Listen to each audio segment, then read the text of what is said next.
బయట వాతావరణం చల్ల చల్లగా ఉంటే ఇంట్లో కాఫీ తాగుతుంటే వేడివేడిగా ఎంత హ్యాపీగా ఉందోనండి.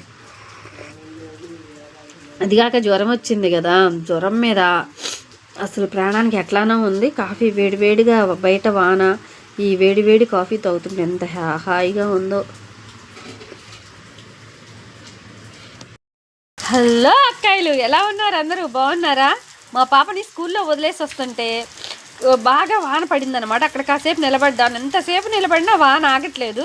నా బట్టలన్నీ తడిచిపోయినాయండి. ఏం చేస్తాను, ఇక వానలోనే ఇంటికి వచ్చేసాను.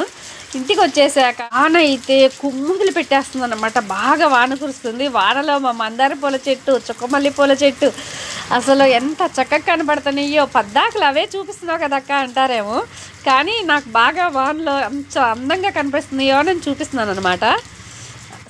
ఈ వానకి వేడి వేడి కాఫీ పెట్టుకుంటే ఎంత బాగుంటుందో కదా. ఇదిగో నేను కాఫీ పెట్టేసేసాను అనమాట. మీతో మాట్లాడుతూ కాఫీ పెట్టాను. ఇక పోసుకున్నాను. ఇదిగో చూడండి, ఈ వానకి కాఫీ తాగుతుంటే సూపర్గా ఉందండి. ఎంత బాగుందోను. ఆల్రెడీ పొద్దున ఒక వరుస తాగేసాను. జలుబు చేసింది కదా, ముక్కులు ఊపిరట్లేదని పొద్దున ఒక వరుస తాగాను.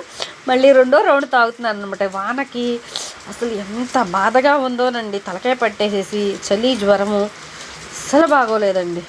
అందుకని మళ్ళీ కాఫీ తాగుతున్నాను. మామూలుగా అయితే తక్కువ తాగటం, ఇవాళ బాగా తాగుతున్నాను అనమాట. నాకులాగా కాఫీలు ఈ విధంగా తాగేవాళ్ళు ఎంతమంది ఉన్నారో కామెంట్ చేయండి. నచ్చితే లైక్ చేయండి, సబ్స్క్రైబ్ చేయండి. బాయ్.